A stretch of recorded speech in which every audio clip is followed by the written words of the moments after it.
नमस्कार, आप देख रहे सी न्यूज़ भारत। मैं हूं आपके साथ इशिता। वक्त हो गया है खास खबर का। खबर चुरू से है, जहां स्थानीय महाकालेश्वर शिवालय परिवार एवं हिंदू नववर्ष आयोजन समिति की ओर से आज रविवार को महर्षि निवास पर पहुंचकर पूर्व विधायक अभिनेश महर्षि का 11 किलो की माला व दुपट्टा पहनाकर अभिनंदन किया गया। पूर्व विधायक अभिनेश महर्षि ने कहा कि श्रेय का हकदार मैं नहीं हूं, अपितु रतनगढ़ का प्रत्येक नागरिक है। सभी धर्मावलंबियों ने कार्यक्रम को सफल बनाने के लिए दिन रात एक कर दिया। वास्तविक धन्यवाद के पात्र यही लोग हैं।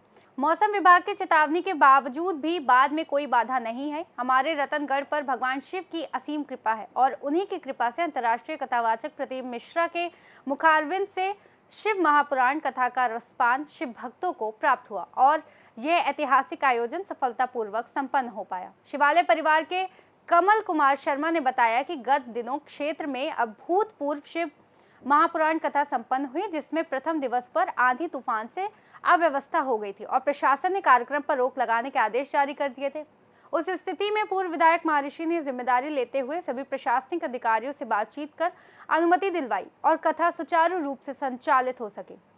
अंततः कार्यकर्ताओं द्वारा ये अभिनंदन किया गया है। इस अवसर पर जय कुमार शर्मा, जय किशन डामा, विवेक गौर, गिरधारी लाल स्वामी, विनोद शर्मा, द्वारका प्रसाद शर्मा, मधुसूदन तमरायत, रोहित स्वामी, प्रमोद शर्मा, सुमित स्वामी सहित दर्जनों लोग मौजूद रहे।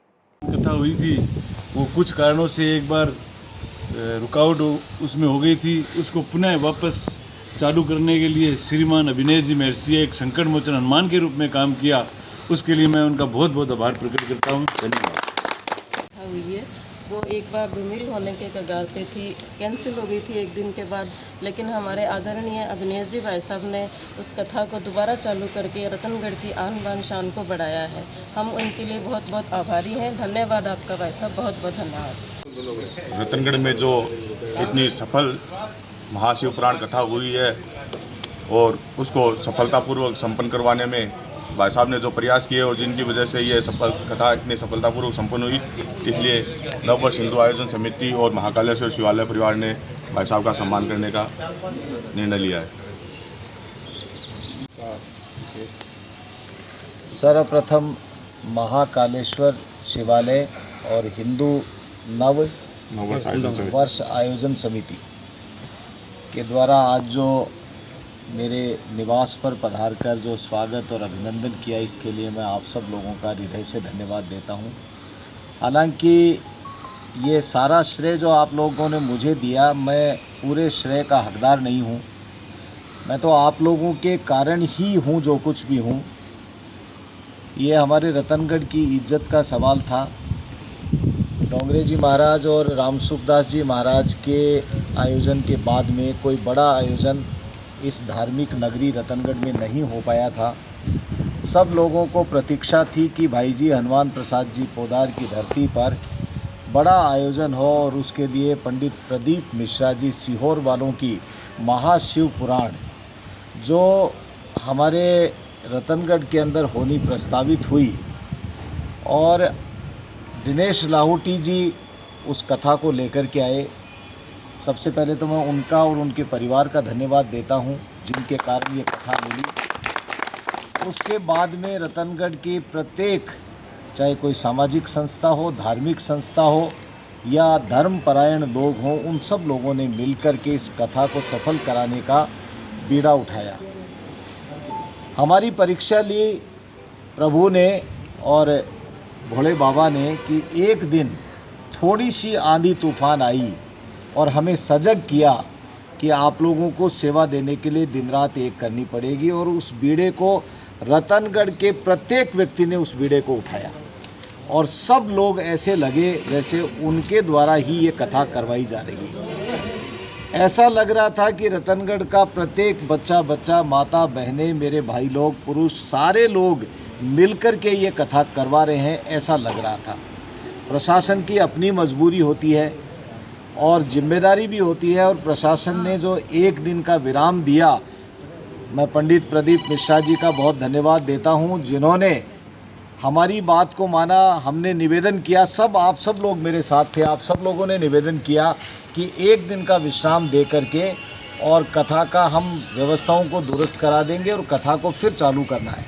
तो उन्होंने एक दिन का विश्राम दिया प्रशासन का बहुत धन्यवाद देता हूँ, माननीय कलेक्टर साहब का और उनके एसडीएम साहब, तहसीलदार साहब, सीआई साहब, डिप्टी साहब, एडिशनल साहब, एसपी साहब, सब लोगों का मैं हृदय से धन्यवाद देता हूँ।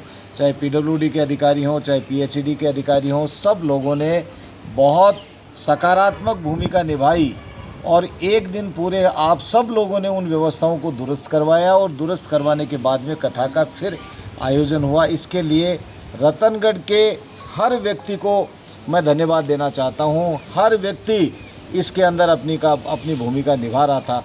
मैं देख रहा था छोटे छोटे बच्चे जिस तरह से सेवा कर रहे थे, आप सारे लोग जिस तरह से मिलकर के काम कर रहे थे, मुझे पक्का विश्वास हो गया था कि ये कथा सफल होगी और इसके अंदर किसी तरह का कोई विघ्न नहीं आएगा। हमें सबसे बड़ा जो हमें डर लग रहा था कि डोम जो है वो यदि गिर जाए तो कोई कैजुअल्टी नहीं हो जाए, क्योंकि डोम भारी होता है और उसके ऊपर संकट यदि उसके अंदर वो गिरता है तो काफ़ी नुकसान होता है। तो उसके लिए जो हाइड्रो हमने 6 खड़ी की और कितनी भी आंधी तूफान आ जाए लेकिन वो उनको होल्ड कर लेगी, तो उसके बाद में उसको गिरने नहीं देंगे। तो बाकी तो कोई ऐसी दिक्कत थी नहीं, आप सब लोगों को मालूम है। लेकिन भगवान भोलेनाथ ने बड़ी कृपा की। पहले दिन मौसम विभाग बता रहा था कि कल और परसों और ज़्यादा आंधी आएगी, तेज़ अंधड़ आएगा और स्पीड भी जो है वो 60 से 70 की स्पीड बता रहे थे, जो बहुत ज़्यादा स्पीड होती है। लेकिन भोलेनाथ की कृपा देखिए, उस दिन के बाद में एक थोड़ी सी हवा भी नहीं चली। ये बहुत बड़ी बात है। तो मैं आप सब लोगों का हृदय से धन्यवाद देता हूँ। उसके बाद में कथा हुई, 7 दिन की कथा संपन्न हुई और रतनगढ़ जो धार्मिक नगरी है, जो छोटी काशी के रूप में जानी जाती है, जिसकी प्रतिष्ठा पूरे देश में है, पूरे विश्व के अंदर 272 देशों के अंदर आस्था चैनल के माध्यम से ये कथा देखी जाती है। 272 देशों में रहने वाले लोगों की नज़रें लगी हुई थी रतनगढ़ की कथा के ऊपर और प्रशासन ने इजाज़त दी, आप सब लोगों ने सहयोग किया और ऐसा लग रहा था मुझे, मैं रात को कई बार 1:30-2 बजे तक भी जाकर के देख के आता था। माताएं बहनें पंडाल के अंदर 20-20, 25-25 हज़ार बहनें वहाँ पर रात को रात्रि विश्राम करती थी और डोम में जगह जब नहीं मिलती थी तो साइड के अंदर खुले में टीले के ऊपर भी वो सोती हुई मुझे दिखाई देती थी। वहाँ पर गर्मी के मौसम में सर्प भी निकलते हैं, बिच्छू भी होते हैं और जंगली जानवर भी होते हैं, लेकिन कोई भी किसी तरह की तकलीफ़ नहीं हुई, क्योंकि ये बाबा हमारी रक्षा कर रहे थे, भोलेनाथ हमारी रक्षा कर रहे थे। तो रतनगढ़ के लोगों को सबको बहुत बहुत धन्यवाद देता हूँ। प्रशासन को धन्यवाद, पत्रकार बंधुओं का धन्यवाद और विशेष रूप से आप सब लोगों का धन्यवाद जिन्होंने धार्मिक आयोजन के अंदर अपनी भूमिका निभाई। मैं फिर एक बार इन मालाओं के हकदार, इन दुपट्टों के हकदार तो आप सारे लोग हो। मेरा मन करता है कि जितने लोग जो इस आयोजन समिति के अलावा जितने लोगों ने इस आयोजन के अंदर अपनी भूमिका निभाई, भगवान भोलेनाथ ऐसी कृपा करें कि हम सब लोग एक लिस्ट बनाएं, लिस्ट बना करके उन सब लोगों को सम्मानित करें। एक आयोजन मेरी प्रार्थना है कि आप लिस्ट बनाइए, एक बहुत अपन आयोजन करके उन सब लोगों को सम्मानित करें कि आप सब लोगों ने अपने घर बार को 7 दिन के लिए त्याग करके जिस तरह से देश विदेश से और पूरे हिंदुस्तान भर से आए हुए लोगों की सेवा आप लोगों ने की। निश्चित रूप से आप लोगों ने इस रतनगढ़ की प्रतिष्ठा को बढ़ाया है, इस मान और सम्मान की रक्षा की है। इसलिए मैं आप सब लोगों का हृदय से धन्यवाद देता हूँ। बहुत बहुत धन्यवाद।